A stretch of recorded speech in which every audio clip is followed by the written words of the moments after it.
Well, good evening, friends, and welcome to the podcast. We're here with our good friend Midge ROSEBROOK tonight. How you Good doing, evening, Midge? people.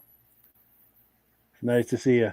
Yeah, Now, Midge and I have been talking behind the scenes, and we decided before we get too far into the new year, we wanted to remember some of the loved ones that we lost in 2024. So that's what the theme is tonight. I'm going to pop the graphic up so you can see some of the people we'll be talking about. We'll be talking about Gary Allen, James Spranger, Roger Poulin, Bruce Beaurivage, Clark Paige, and my father, Donald Lapierre. So we've got a full hour here for you. It's going to be a good time. Any yeah, thoughts, Midge, before we get started on this? Or yeah. Unfortunately, as Mike and I was talking off camera, we've lost four, I think, Hall of Famers right after they were inducted or shortly after. Bruce Beaurivage and Bruce Dunham and Bob Clark and Kenny Young, um, Conrad Rollins, and gosh, here we go again, Mike. yeah, and we lost some good ones this past year too. Yeah, yeah. Yeah, yeah, and everyone we're going to be talking about tonight is either associated somehow, either directly or indirectly, with the podcast or with the Eastern Snowmobile Racing Hall of Fame. And hopefully, my voice will hold up. I think I'm coming down with a cold, but we're going to push through because we really wanted to do this. And as they say, the show must go on. Yeah, yeah, But but yeah, I guess let's just jump right into it. I'll let you do this one, Midge. This is your friend and mine. yeah, yeah. This is Greg Allen's brother Gary, the one in the black and red checkered jacket, and he just Greg is on the left here, and Gary just recently passed away, and they're twins, and very close, and it's just devastated. The rest of us that know Greg hurt for him. Yes. It's an awful thing to lose a sibling, but it's even double to lose a twin because you were with this other person in the womb, Mm. and you grew up with this person. They've always been in your life. You had no time uh, where you alone. Really, you've had this other person, and to lose them, it's like losing part of yourself, really. Yes. And so we just hurt for Greg. And I met Gary a couple of times, and he's just a tremendous, wonderful guy. He was a gentleman. You could tell, and I told Greg to know you is to know Gary, and Greg is a hell of a nice guy, as you know. Yes. And he's done a lot for the Hall of Fame, and he'll do anything for anybody. And he's an avid vintage snowmobile collector. He sold off a few of his sleds in the last few years, but he had a lot of vintage Polarises. And he, as I say, he ran the camera for us at our inductions. He's been on the board of directors ever since we started in 2017. And so our heart goes out to Greg, and it's a big loss for him and his family. Yes, for sure. And then we've got a message that you had been in touch with him about that we were going to honor him tonight, and he Yeah. sent you kind of a quick paragraph or two about he and his brother. And I'm going to pop that on the screen if you wanted to read that. Yes. Yes. Yes. He wrote back. He says, "Hi, Midge." He says, "That's very thoughtful and nice of you and Mike. Best brother a brother could ever have. Come hell or high water, he was there for me no matter what. Most honest, hardworking man I've ever known. He loved the outdoors, especially hunting. He was a master carpenter and built many local homes here in Glen. That's Glen, New Hampshire. That's where they live. Hmm. He was a jack of all trades, from building to running heavy equipment. He was a very giving man of anyone in need. He was a man of faith and knew his Bible front to back. Made friends wherever he went, and that's true. He was currently living in Jefferson, New Hampshire, and was road agent for the town of Jackson, New Hampshire. He is missed beyond words, and that is absolutely true. Yes. Yes. Yeah. And we've got some comments that have come in. Here we go. Our good friend Mike Whiteside says, "My condolences, fellas. So sorry. We appreciate that." Also, quick shout out to Mike Whiteside. He's been sending me some images and video clips that we're going to be playing on future episodes. So we wanted to thank Mike for that. He's a very active and regular viewer of these podcasts that we do. And pardon me, I'm coming down with a cold here, so I apologize. Our good friends Stacy and Art Fosler from Plattekill, New York are here, and they're saying hello. Nice to see you both. Very cool. Very cool. Now, we don't have any video clips of Gary, but we do have a video clip of our mutual friend Greg. And as you were saying before, you and I are close friends with Greg. We know him through the Hall of Fame. And yeah, just a real good friend. He's a board member on the Hall of Fame. So I've got a video clip of Greg showing some of his sleds. And the two of you are both Polaris guys, which I'm sure is an endless source of conversation for the two of you. Let's meet Greg here and look at some of his Polarises. This is from the Crane Show in 2018. And it's taken a moment to load, as frequently happens.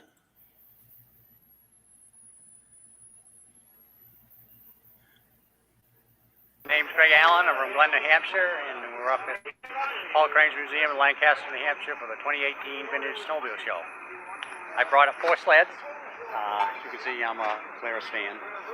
First one I brought up is an original unrestored 1977 TX 440.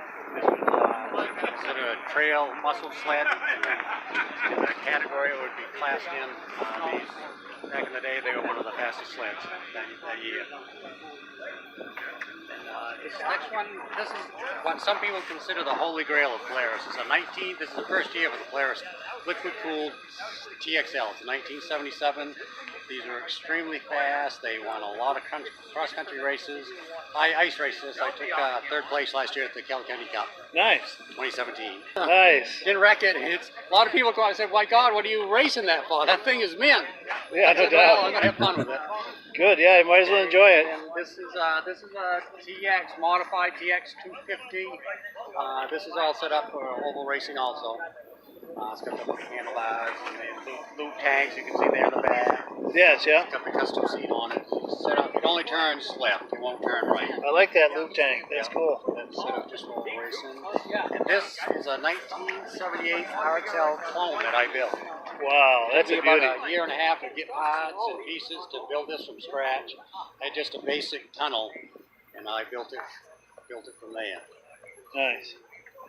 So I got a 3-cylinder, 440 motor in it, very fast in the day. This was what was Polaris known as the Midnight Blue Express when they first mounted this. That was the most winning sled ever in any snowmobile history. Yeah. Was that year. They just won every oval race it was, 1, 2, 3.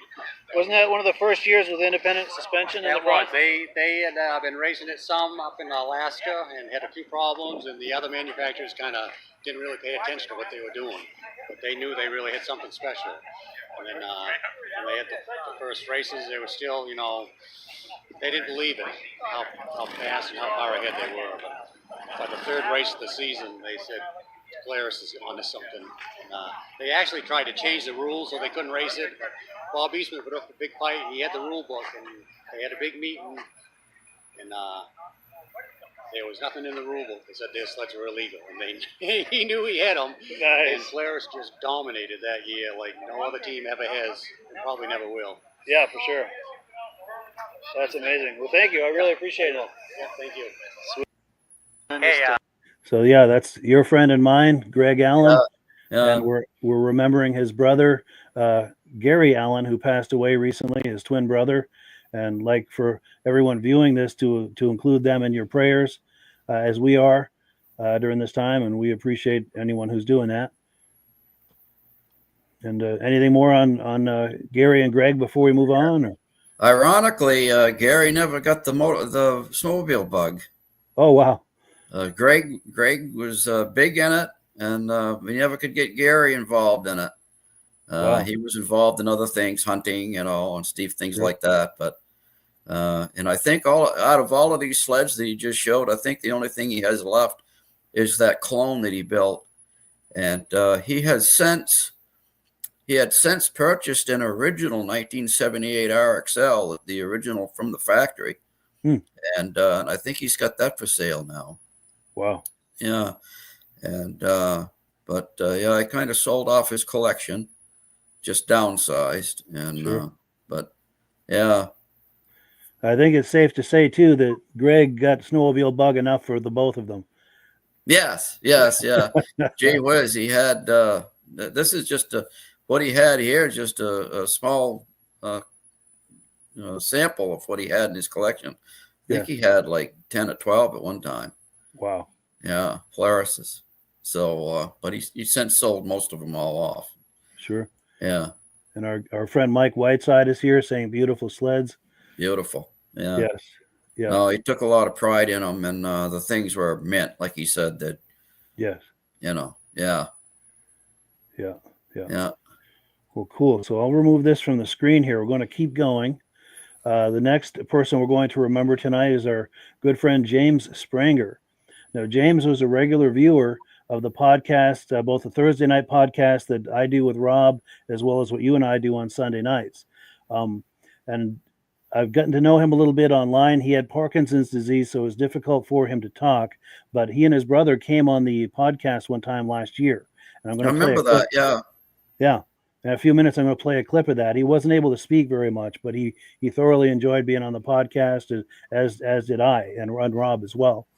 But let me see. I'm going to show a few images, and then I've got kind of a little blurb I'm going to read that John sent. And of course, I don't know if I'd mentioned this or not, but John and James are twin brothers as well. So we've got twins on here tonight. And let me find it. I've got an image here. John and I have met and hung out quite a few times. Good friend of mine. So we're happy to honor his brother here tonight. That's the kind of the connection to all of this.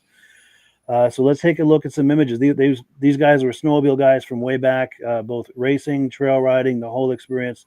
They were completely about the snowmobiles back in the day and all through the years.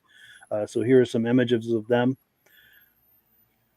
all through the years, doing snowmobiles as a family and racing. And here's some other shots.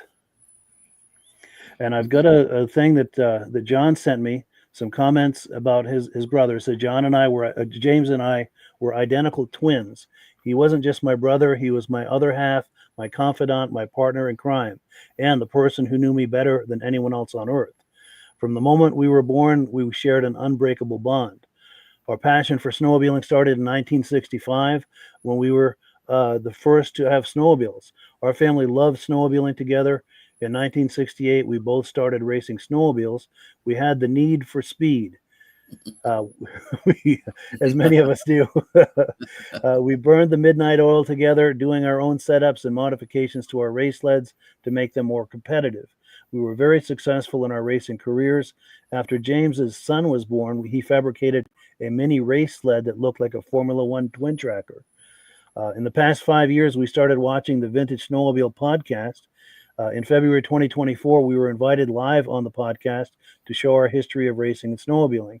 Jim absolutely loved it and watched it repeatedly. James' his last time on a snowmobile was 2 years ago. Since we didn't have snow last year, is the only reason he didn't go last year. I said they went on a ride, and then he said he wanted to go by the farm where we grew up and race across the fields. He needed what they called a speed fix.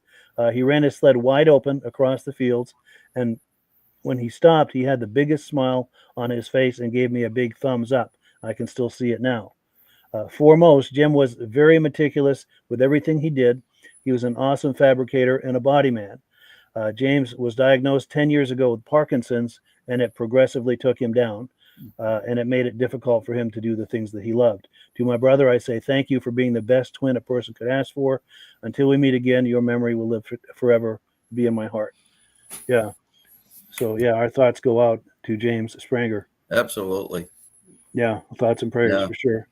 Yeah. And I've got the video clip of when they were on the podcast last year. Did you have any more to add to this, Midge, before I do that? Or? Well, he nailed it when he said how inseparable they were. Let's face it, twins have that special bond. Yes. That nobody else has. That's true. And it's the same with, there's a couple of twins in my family, and I saw the closeness that they have. So Yes, it's true. yeah, My girlfriend is a twin also, and yeah, there's a special yeah, bond there. yeah. I've got some cousins that are twins. Yeah, that's cool. Well, cool. Let me find this clip. I've got about a 5-minute clip here of John and James on the podcast last February. Let's take a look. With that out of the way, we're going to have some fun tonight, and I'm going to tell you why. We're bringing our friends on. Let me get the shot lined up here. Now, these are some good friends of mine. You're looking at John and James Spranger. They are twin brothers. John and I have been friends for a number of years now, and this is my first time meeting his twin brother, James, which is a real treat to meet James. Gentlemen, how are we doing tonight? Good, Mike. Well, good. It's really nice to have you on. Can you hear us okay? Oh, yes. Excellent audio. And then, of course, our dear friend and our co-host, Rob Hilditch, is in the house. How you doing, Rob? I'm doing good, Mike. And yourself? Doing well, thank you. Is it warm where you are, too? Yeah, I think it was 35 today. It could be I'm worse. actually in shorts right now. Shorts. Oh, yeah. That's just so wrong this time of year. Yeah. Unbelievable. But we've got a couple more comments that have come Yeah, in. we had Let's another take day. those. Go ahead. You've got what? Go ahead, John. What were We you had saying? another day of 48 degrees. 48. Unbelievable. Another Wow. day of 48 degrees. Unreal. And then Teresa Spranger is in the house, says, good evening. And it's nice to support her dad and her uncle. Wonderful. Cool deal. David from Alaska Railroad says, good evening to Rob, John, and James. And James Whiteside says, what's a snow belt? LOL. Yeah, that's a thing of the past, I'm starting to feel. But yeah, so we are here tonight to talk about stories and racing and snowmobiling back in the day. And I guess the best place to start is, John and James, how did you get into snowmobiling? What are some of your first memories and experiences with snowmobiles? Well, we got our first snowmobile in 1965. And that year we had very little snow. And we were on the farm. Of course, then the sleds had boggy wheels, so you didn't need a lot of snow. And we'd run around on the farm with the snowmobile and that. And then we finally got another sled the year later. And then we both got kind of into racing sleds then.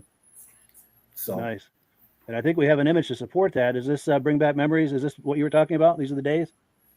yes. And Jim was a body man his entire life and an awesome painter and fabricator. And the two sleds on your left, the one with the black dot, is a 67 Olympic. And of course, Jim has to always make everything look cool in that. So he made it into a black dot. And then the next sled to the right there, that's a 65 Olympic. And Jim painted a black stripe on it to match the newer sleds, the 68s that are sitting to the right of that. So way back in the early years, he was 15 years old. He was already customized painting our sleds, you know. That's amazing. That is amazing. And this is another image from that time, or maybe a few years ahead? Yes. And then there's a picture, that'd be our father in the red. And me to the far left, Jim is on that Eland. And of course, Jim paints everything to his liking. And he painted that black and white on her to match the 72 TNTs. Nice. And then the black Artie Cat was my uncle from Milwaukee that was up. Nice. And everybody was having a great time, I'm sure. Yep. Good Now, deal. how many of those machines you still own? I wish I had them all. Yeah, no doubt. No doubt.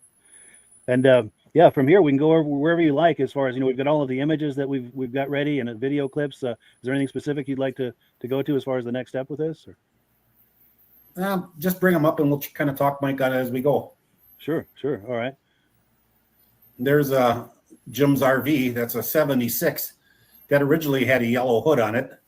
And Jim put his spin on it, painted it black and striped it out. And that was a 340 RV. That was one of his sleds. Beautiful. Yeah, that's a cool paint scheme. Yeah.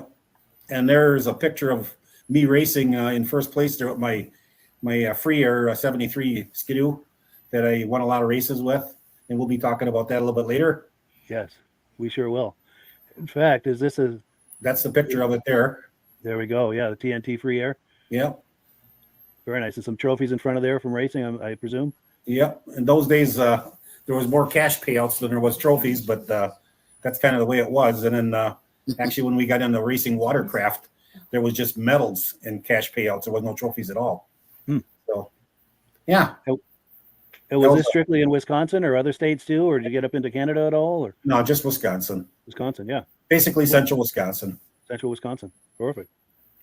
And then let's see this shot here, another angle. Yep, that's another angle of the race sled. That was a fast sled in its days. Won a lot of races with it. Mhm. And that's Jim's what, 75?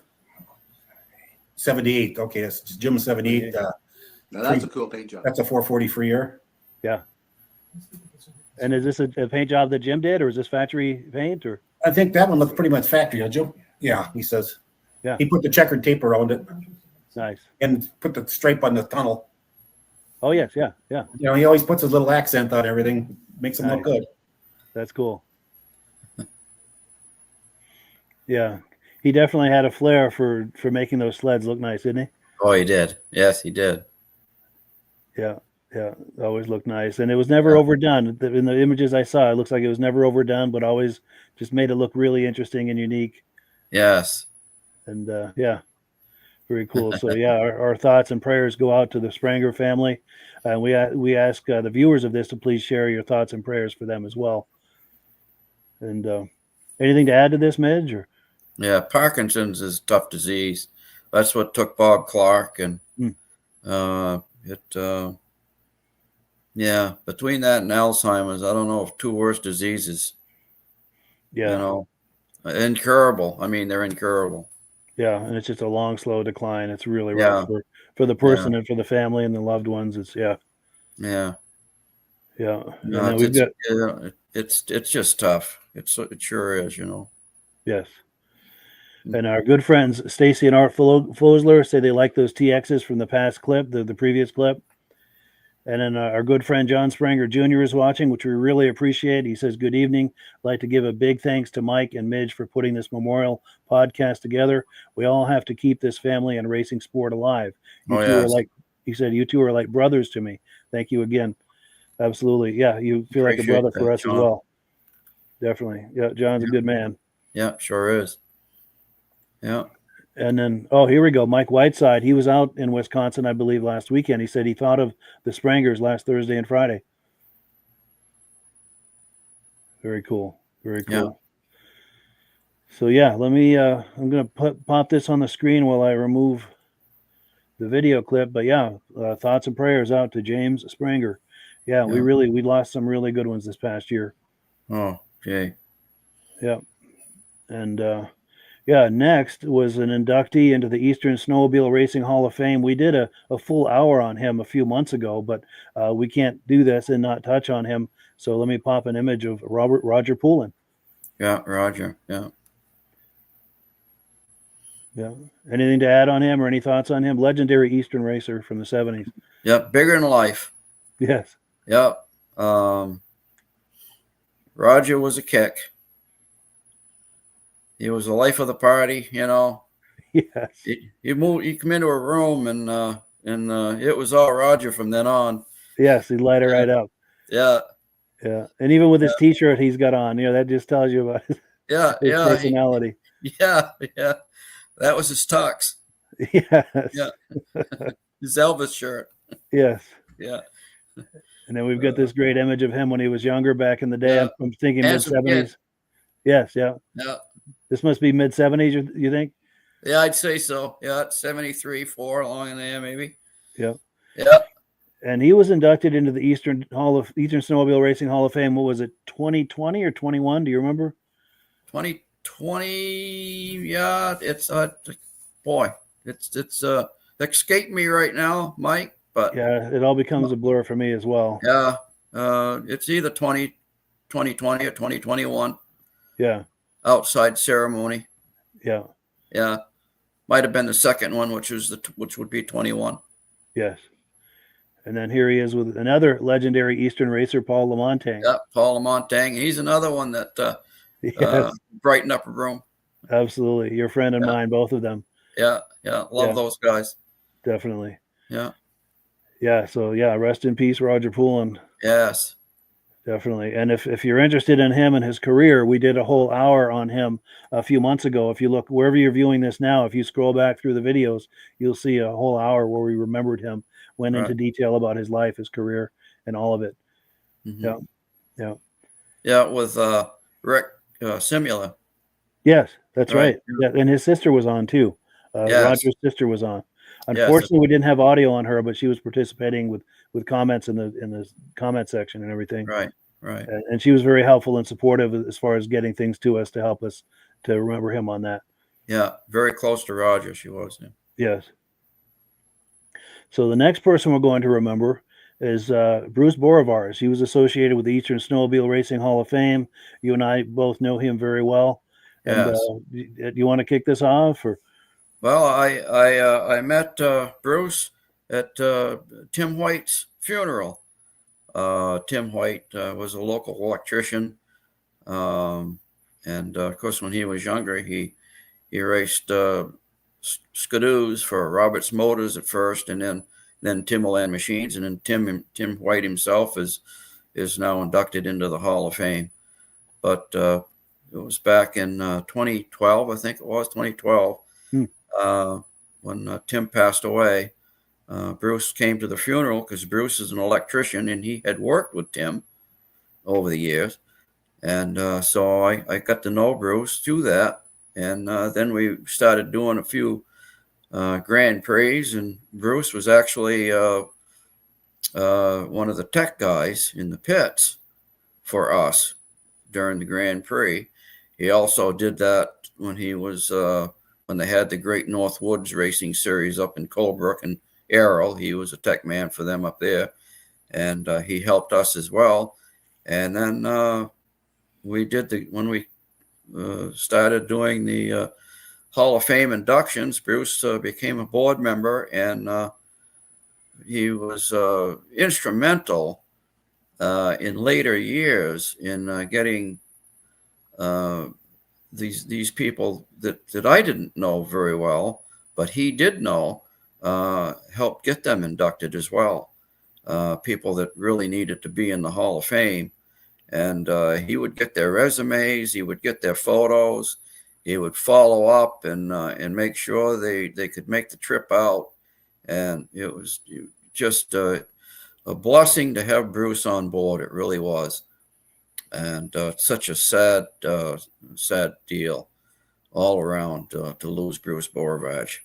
it's true. He brought a lot to the Hall of Fame, and he was very detail oriented. You were talking about the things that he would do to get the inductees. I remember him giving driving directions to some of them. One of them was flying up from Florida, and gave him driving directions from the airport to the museum, and helped them arrange his lodging and everything, and just whatever they needed to make it possible for them to come. Make it possible. He did even after they were inducted, he would call them up occasionally just to see how they were doing. Yes. Yeah. Oh, unbelievable guy. Yeah. And there's huge shoes to fill right now for us at the Hall of Fame, to not have Bruce on board, and because he was a walking, talking encyclopedia for early snowmobile racing. Yes, and he's well connected, especially the 70s. Yes. And because he raced with those guys. And he was inducted in 2018. He won a World Series championship in '73 out in Boonville. And Malone.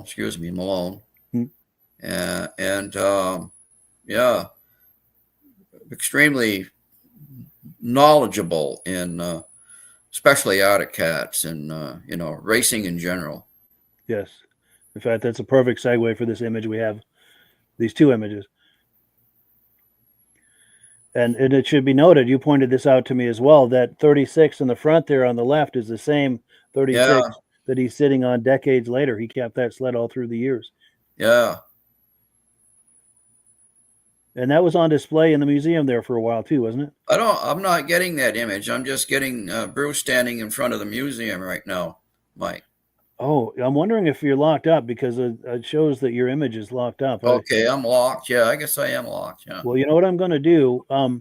I'm about to play a video clip of him, Okay. an interview I did with him. While I'm doing that, if you want to log out and back in Okay. Sure. and see if we get a better connection. So Sure. let's do that. I'm going to queue up that video clip, and Okay. we'll catch you on the other side here in just a minute. Okay. I'll log out. Okay, I'll just queue up this clip here.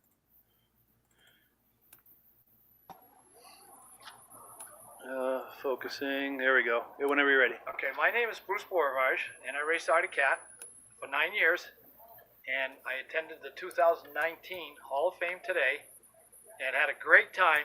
Minge and Paul Crane, we all have to thank them, and Minge especially, for coming up with the idea. I was inducted last year, but too busy to get this interview. So it's happening today on a nice sunny day in Lancaster, New Hampshire. I won the World Series in 1973 in A-Stock on an Arctic Cat. I won the Kilkenny Cup in 1975 in Lancaster on a 650. I won the 650 class on a 440 Supermod Z. I was in the earlier years, we all raced stock. We all raced modified because there weren't any stock classes.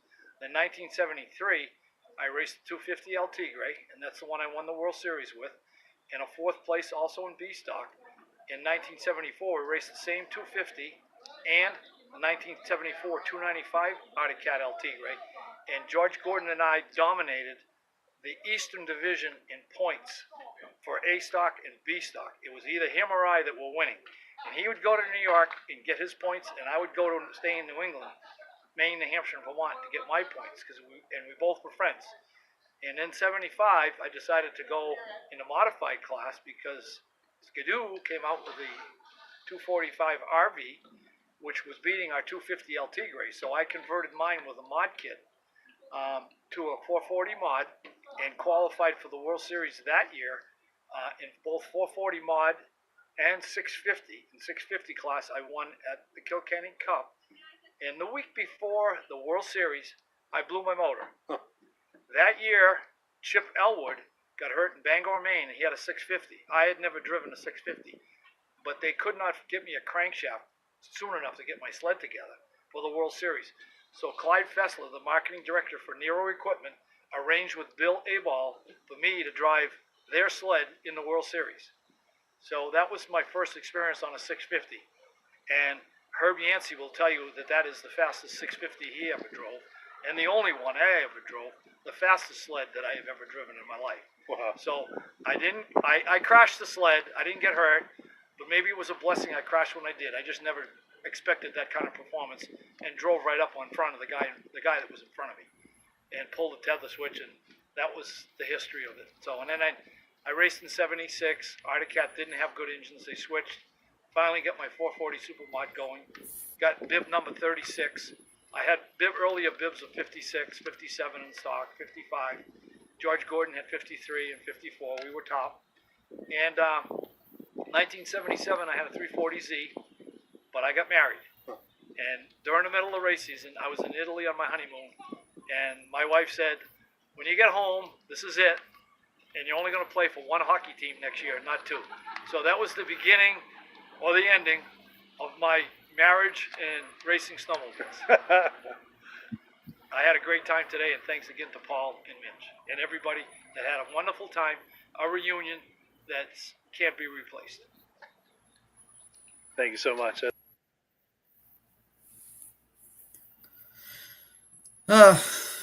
Boy.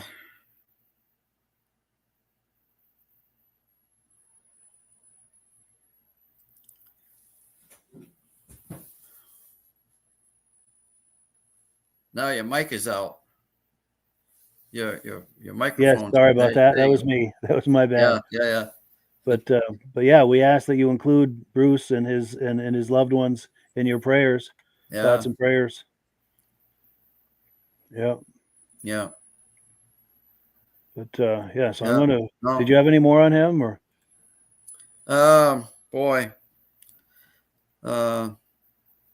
It just it's a heartbreaker. It really is to lose Bruce Beaurivage. Yeah, he I used to get his phone calls all the time, and Yeah. There's a big hole now, in our vintage snowmobile world up here. Yeah, Yeah. that's true. We've lost some good ones, some giants, Yeah. really. Yeah. Yeah. Yeah. So yeah, with that, we're going to move on to the next one. This one's especially difficult because this is one of my best friends, and we lost him just before Christmas. But I'm going to do my best to get through it. This is one of my best friends here, Clark Paige. Now, Clark and I have been best friends since we were little kids. And I'm going to give you some backstory before I talk too much about Clark. This is an image of him and his family. And in the front there, his mother, her Mance. She passed a few years ago. Her husband passed in the mid 80s. Clark is the one with the black shirt and kind of the green shirt over it. And those are all of his siblings and their spouses. Now, we were neighbors with them growing up, and we did everything together. One of the quote unquote everythings we did together was do a lot of snowmobiling. Now, they were an Arctic Cat family, we were an Arctic Cat family, and we didn't just have Arctic Cats, we were Arctic Cat people. We were cat people. The cats, the clothing, the whole experience. And I don't know if you remember that Arctic Cat campaign, Good Times Are Coming on the Cat. Well, Yeah. we felt that campaign was for us, that they'd made that campaign for us. So, like I said, we did everything together and as families, and we've maintained friendships with all of these people in this image all through the years, just really close with them. Where else was I going to go with that? So here's some more images of Clark, him and his wife, his lovely wife, Jolene. We ask that you include her in your prayers and all of his family and friends, because this happened just so recently and suddenly, very difficult for all of us.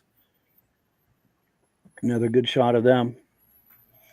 Here's a shot of us. We had a visit, I don't know, 7 or 8 years ago, and that's his mom in the yellow top. The other two are my parents, and of course Clark and I on the left. And that when we were kids, like I said, we used to do a lot of snowmobiling together, trail riding, us as the two families, as well as others that we would snowmobile with. We'd meet up with others throughout the day. But on the days that we weren't doing the trail riding as families together, many a Saturday morning, Clark would come by. Now, I have to add before I tell the rest of this story, Clark was my big brother. He and I were the closest of age of all the Paige kids, but he was a few years older than me. He was 3 years older than me. So he was my big brother in so many ways, so many wonderful ways. But one of those ways is that he would come by on many a Saturday morning. Let's see, he would have been 11. I would have been 8. I was too young at that point to ride snowmobiles by myself. So he would come by on his dad's Panther, and we would ride all morning, all Saturday morning. And we'd stop for lunch and have lunch either at his place or at my place. We'd gas up, go back out again until supper. And we did that many a Saturday. Another wonderful memory I have with him that's associated with snowmobiling is they probably same winter, they had some drag races out in Yogi Carrier's Field in Canaan, Vermont. That's where we lived, in Canaan, Vermont. And he and I really wanted to go to that. And I don't remember if it was his parents or my parents that took us to that, but we ended up going to those drag races, and we just had the best time. We managed to position ourselves as close to the action as we could possibly get without being in anyone's way.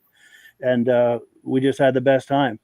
And of course, being cat people, I think he had an official, from the dealer Arctic Cat jacket. I had probably a Sears jacket, but my mother had sewn some cat patches on it.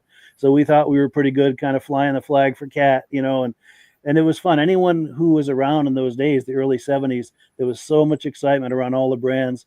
And whatever your brand was, you had patches or clothing or hats. And it was exciting to kind of fly the flag for your brand. And we were doing that. And again, we were just a couple of young kids, but right there, right up to the action, and you could experience all of the sights, the smells, and the sounds of drag racing. Those crackling tuned pipes and the smell of the two-stroke, the smell of the racing fuel, and just to see the intensity of those racers. Those guys weren't there as a casual thing. These guys were serious, and it was just so exciting. And by the end of that day of watching the drag racing, we were both hoarse from cheering them on and hooting and hollering, and we just had the best time you could possibly imagine.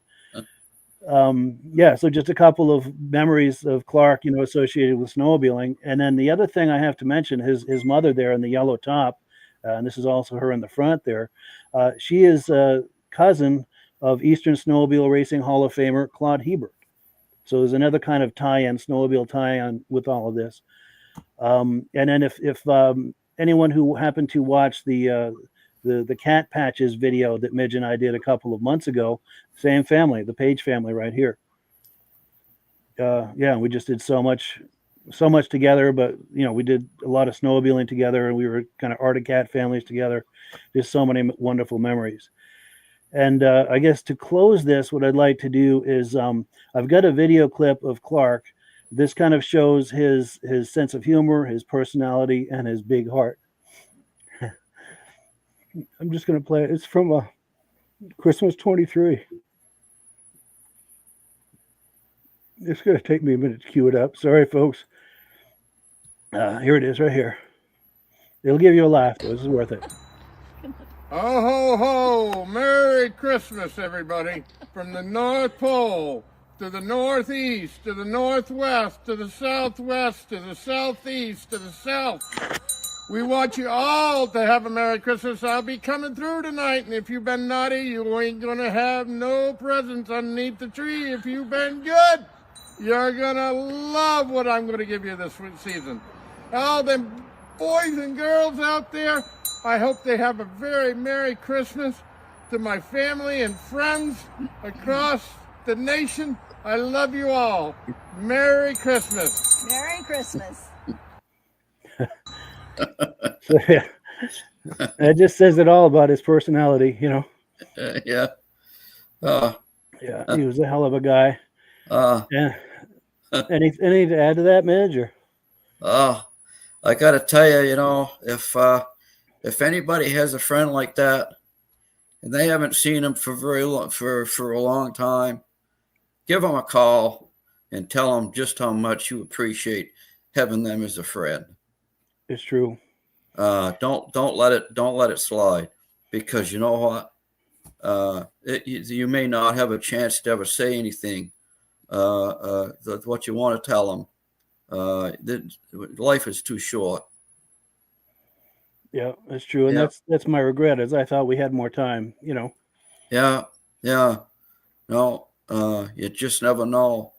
So if anybody's got a good close friend or somebody that used to be as close as Clark is to Mike here when you were kids, and you haven't talked to him for years, give him a call. Yes. That's all I can say. Yes.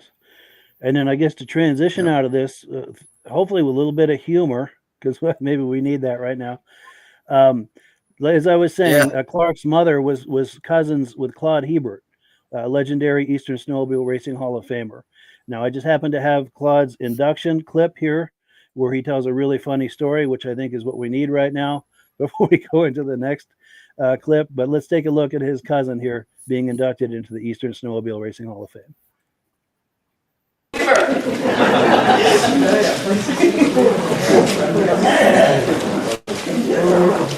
Claude Hebert, racer promoter, inducted into the Eastern Snowmobile Racing Hall of Fame 2019.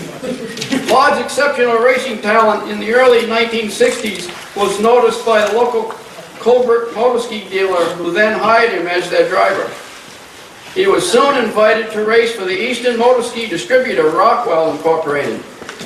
It was here that Claude not only became New England sales manager for Rockwell, but worked closely with the motorski factory on engine development to increase horsepower, and was involved in the many rule requirements for racing. His role in production testing and new model development, along with a full racing schedule each season, contributed greatly to motorski's success. When Rockwell Distributors ceased as a distributor for snowmobiles, Claude accepted the job as New England regional manager for Snowjet, now owned by Kawasaki Motors. Claude was soon promoted to as national international sales manager and involved in the Grand Rapids, Michigan, where he was involved in production testing, product development, and was involved in the development and promotion of the TOC Tournament of Champions.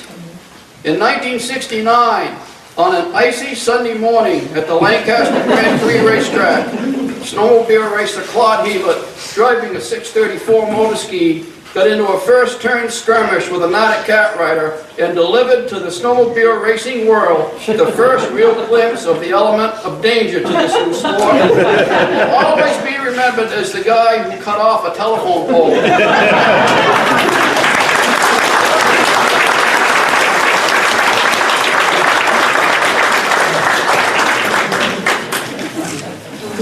You know, I never saw a pole because I thought I could use the berm and get around. My three-cornered files didn't hold. So I was going up to the berm, and then I see all these kids and people behind the fence. I thought, oh my God, that's where I'm going. Next thing I knew, when I came to, I was paralyzed. I was blind, and I thought, what in the hell happened? Somebody grabbed my foot, and I could feel it. I thought, shit, I'm not paralyzed. So I was right between the snowbank and the fence. They pulled me out of there. I'm still blind. I turned my helmet around.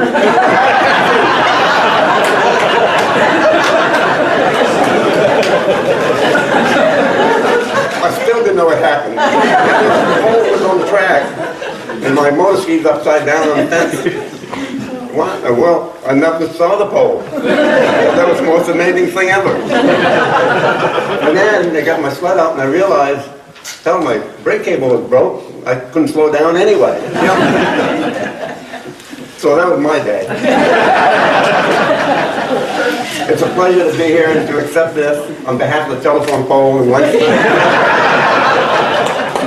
They took him to the hospital, checked him out, he came back that same day and started racing again. I didn't go very fast, but my brake cable was still broken.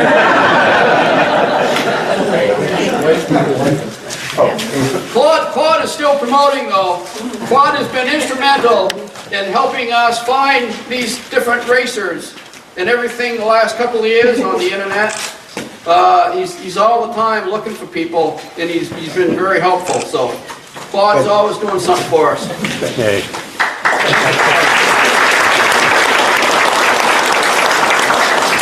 I want to thank Rick Simula for the work he's done in developing the site.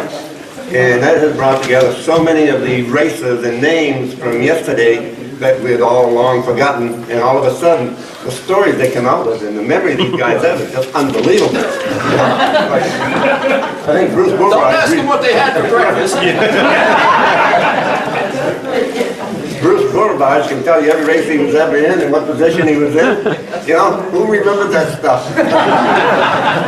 So thank you, and for Paul Crane and you, Ed, for all the work you've done in that. Appreciate it very much. Thank you.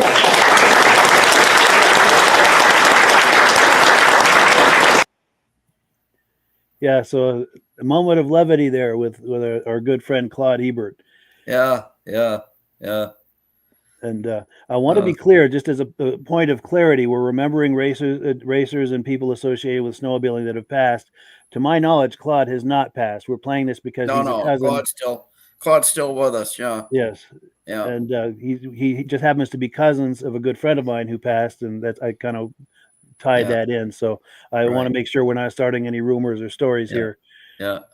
But great man, great friend, Claude Hebert. Yes. Yeah. Yeah, he's one of the very early pioneers of the sport. Yes. Yeah. And he was involved on many levels with motorski, from racing to marketing and promotion. And oh, absolutely. Yeah, absolutely. And when he left motorski, he went, like I said on the plaque there, he went right to Snowjet, and from there to Kawasaki. And yes. And what was the race series that he had a hand in? Yeah, the Tournament of Champions. If Thank you. anybody can remember, back in the late 70s, Kawasaki had identical sleds built, and the top champions of the day would race these identical Kawasaki Invaders on a racetrack, very similar to IROC, was for NASCAR. They'd put all the top drivers on them, and see what, go head to head on identical machines and see which one is the best driver. Yeah. They did that for a couple of years. And of course, Kawasaki bowed out of snowmobiling. So, yeah. And I almost think that race series was his idea. It was, he was instrumental in helping get that off the ground. Yeah. That's one of the reasons why he's inducted into the Hall of Fame, not only for his racing, but for his promotion. Yeah. A true legend. Yeah. Yeah. Well, cool. So let me pull this off the screen. And the last one we're going to do tonight is my father, who passed last March. Let me pop a graphic on the screen from him. This is on the left is him before his stroke and before all of the decline, the physical and cognitive decline and everything. And then, of course, when he was in the military in his late teens and early 20s on the right there. Here's a family Christmas 2 or 3 years ago. I'm not sure which year exactly, but a family Christmas there. It's my brother and his wife on the left, my niece and her husband on the right, and Carlene and I in the back. And just a really nice Christmas. Mm-hmm. Now, it's got to be said, if not for his decision to go all in on snowmobiling in the early 70s, Midge and I have said this before, Midge and I might not have ever met, and I probably would not be doing this podcast and all of this snowmobile stuff that I do. So definitely a big, salute and hats off to him for going all in on snowmobiles in the early 70s. And then you combine that with, the experiences we had with the Paiges, riding and all the things we did with them on snowmobiles and other things too. And there's other friends that I had, of course, associated with snowmobiling, but between my dad and the Paiges, those are two huge pieces of the puzzle as to why I do all of this podcast stuff about snowmobiling and all of this. Also, quick mention, his sister passed in September. They were very close. This is his sister on the right there with my dad. And these are her children, her adult children, my beloved cousins. Just a quick shout out to them, because to me, I'm mourning it all as kind of a collective experience because they were so close and I'm so close with them. Right. But rather than go on myself about this, I've got a video clip that I did with my dad about a year before he passed. And in the video, you can kind of see his cognitive decline, but we were able to still get some good stories and kind of get a sense of where he was as far as his experience with snowmobiling and what his motivations were and like that. So let me find that clip and we will take a look. I guess the best place to start is what first caught your attention about snowmobiles that got you interested enough that you'd want to buy one? Well, everybody was having so much fun. Everybody had a machine. Some people had 2, 3 machines, and I wanted one too. And do you remember the first machine I had? I do. I think it was a Ski-Doo Olympic, maybe 69 or so. That yellow one. I don't remember that one. No? Because I know it was okay, but you thought it was a little tippy. So you were wanting something with more of a smoother ride and something more comfortable for the trail. Is this where I got the Arctic Cat? It is, yeah. The 72 Cheetah. That was an Arctic Cat. Yeah, with the 440. Oh, that was yes. Yes, that was a wonderful machine. That was beautiful. It was fast. It wasn't as fast as Lee Richardson's machine, though. Sure. He had a garage just down the street from us, and he was very mechanical. And we went for a ride all over the place. The factory foremen were having their annual or monthly dinner, I don't know what it was, but it was out at a guy's hunting shack or a snowmobile shack or something. It was a pretty fancy cabin.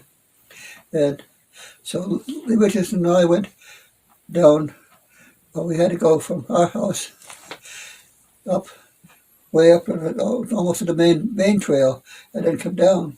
And there was we followed on the brook. It was all frozen over and everything. And he was in front of me. And my machine was a pretty big one. I think it was an Arctic Cat then. Yes. Big Arctic Cat. And then I sunk. And so I went to the back to try to lift it up, and I'm sinking down deeper. My head is just over the back of the bumper, back seat. The back of the seat. And so there's nothing, I can't get out of there because I keep sinking lower. And finally, Lee Richardson comes back, pulls me out of there, gets the machine out, and we continued on our way down. And he was a very competitive rider too. Didn't he race motorcycles at one point, and he was able to carry some of those skills over to his snowmobile? And, Marshall Ames? no, Lee. Lee Richardson. Yes, I think so. Well, he was a mechanic, so people would bring their machines to him to fix for them. He had a garage there at Wallace. Yeah. And I remember the Arctic Cat, big Arctic Cat, and brought Brian, my youngest son. You are Mike, my oldest son. Yes. Well, anyway, my youngest son was, I'm going to say 4th or 5th grade. Yeah. And he liked that great big machine. He loved that great big machine. And we were going to take it down to the snowmobile dealer and to trade it for another machine.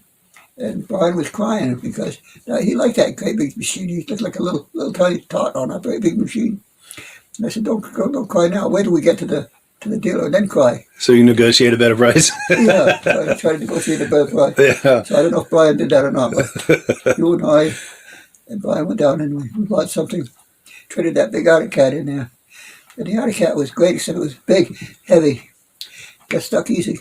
And I think this was the '69 Panther we're talking about. Yes. Yeah. Big Arctic Cat. With a gas tank in the back.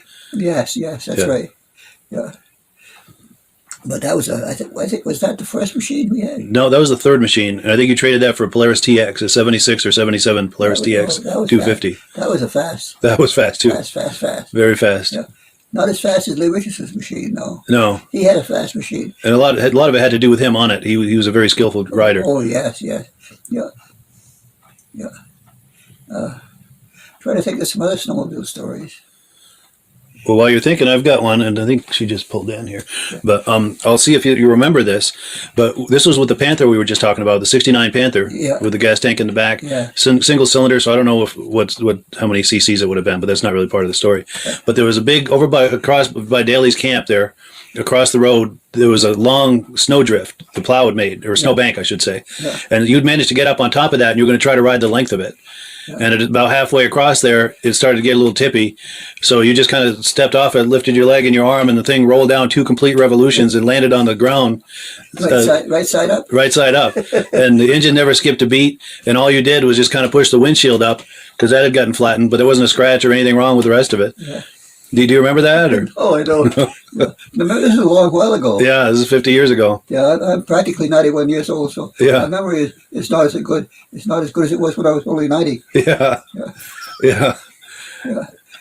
And actually, we talk about snowmobiles, which that was many years ago. Yes, that was over 50 years ago. Yeah.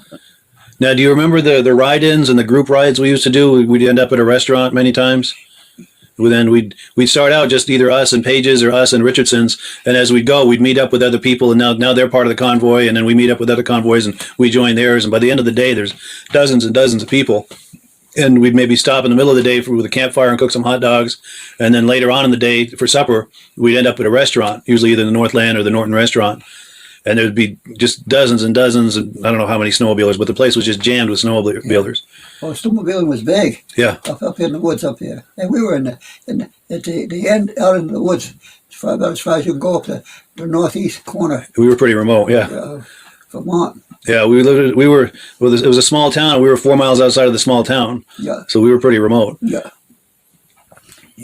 So we had to go quite a ways before we got on the trail. Yes. But the trails were nice. Yeah. I remember mostly Jackie with her machine, and we would stop for a break, and she would go up against a tree, the bumper against a tree. Now, there's a ski on each side of the tree.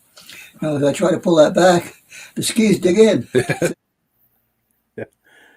So, yeah, some stories for yesteryear. Yeah. The good old days. But it's funny, I talk about his cognitive decline, but you could see he could still crack some pretty good jokes. Yeah. He said his memory was a lot better when he was 90. Yeah, exactly. And he's almost 91 here, but he said my memory was a lot better about a year ago. Yes. But you should have heard his wit before the cognitive decline. He was as sharp as they come, and witty and clever and funny. Yeah. And of course, which of course came from his father. His father was absolutely hilarious. Yeah, quite the sense of humor. He did very well, though. Yes. I mean, let's face it, 90, 91, that's getting up there. Yes. He did very well. Definitely. Yeah. Yeah. So, yeah, so all of the people that we've remembered tonight, if you could include them in your thoughts and prayers, and Absolutely, we lost please. some good ones in 2024, I'll tell you. Yeah. Yeah. But we've got a comment that's come in. Several comments. Here we go. Ned is saying, "Are you related to Leo Lapierre?" Not that I'm aware of. Maybe far back, but not that I'm aware of. People ask me a lot if I'm related to Wayne Lapierre, which I don't. Not directly. We never got together with them or anything. But he looks a lot like one of my cousins. So if you go back far enough, there probably is a connection with Wayne Lapierre. Let's see. Oh, here we go. Mike Whiteside says, "Do you still live in the house you grew up in?" No, unfortunately, they sold that in '87. That was a wonderful place too. Great place now, but it's yeah, they sold that in '87. We had a place on the lake, and yeah, it was pretty sweet. And here we go. Our good friend, mutual friend Carolyn Eastman is here tonight. She's saying, "Good evening, gentlemen. Thank you for the special segment remembering the beautiful people who have left us and the great memory of their legacy of their involvement with the snowmobile industry. God bless each of their memories. I will pray for the families who have lost such wonderful people for comfort and to cherish the rich memories. Mike, your package is leaving Rosso tomorrow." She's sending me a DVD. She says, "Midge, have a great week, and thank you for such a special hour." And yeah, and thank you for viewing, Carolyn, and thank you for the DVD you're sending me. I appreciate How that. special is that? Oh, yeah. My goodness, Carolyn. What a great lady. Yes. And the last time we were doing this, Midge, 1 month ago, we were remembering her husband, the legendary Bob Eastman. Yeah. Yeah. Yeah. When it comes to every once in a while, somebody will pop something up on Bob, and all the top writers would mention, how great Bob Eastman was as a competitor and as a sportsman, and you'll never see a bad word ever spoken about Bob. Very classy guy. No, it's true. It's true. And we've got another comment from Carolyn giving us some flags and hearts. Appreciate that. And Ned is saying Leo was a mail contractor out of Plattsburgh.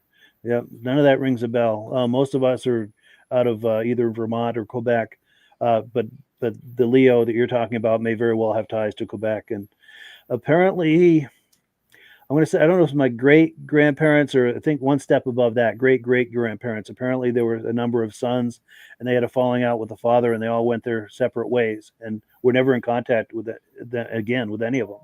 Oh. So those branches of the family we don't have contact with.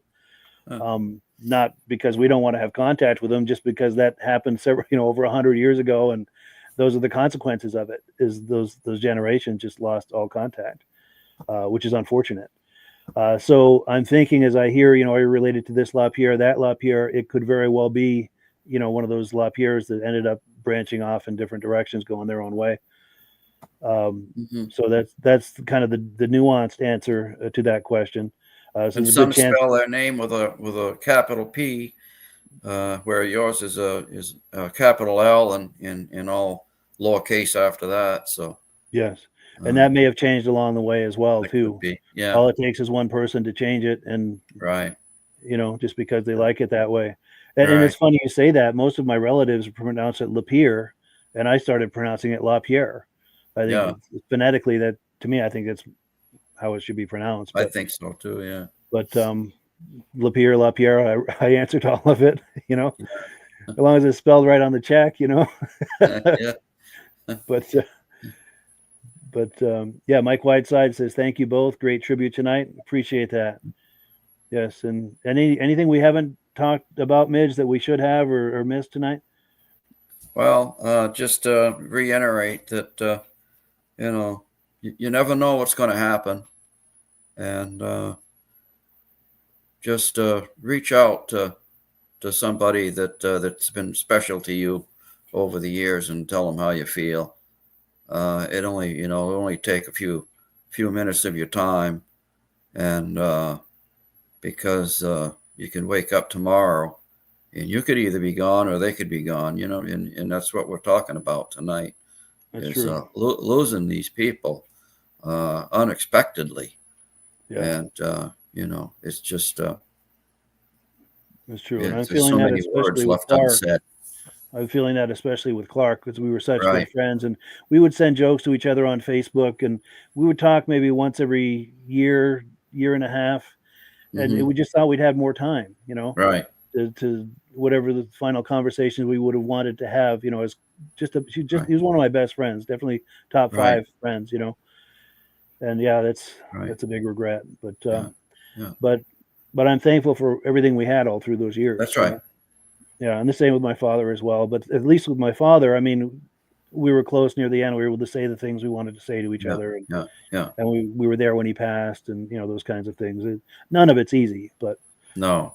but yeah, your point is well taken, though. You know, the people that we really care about, it's important to be in touch with them, tell them how you feel, and Right. because we don't always have the time we think we're going to have. Yeah. Yeah. But yeah. Hmm. So yeah, thank you to everyone for viewing this. We really appreciate it. It was a difficult thing. I wasn't sure I was going to get through with it. Get through it, I should say.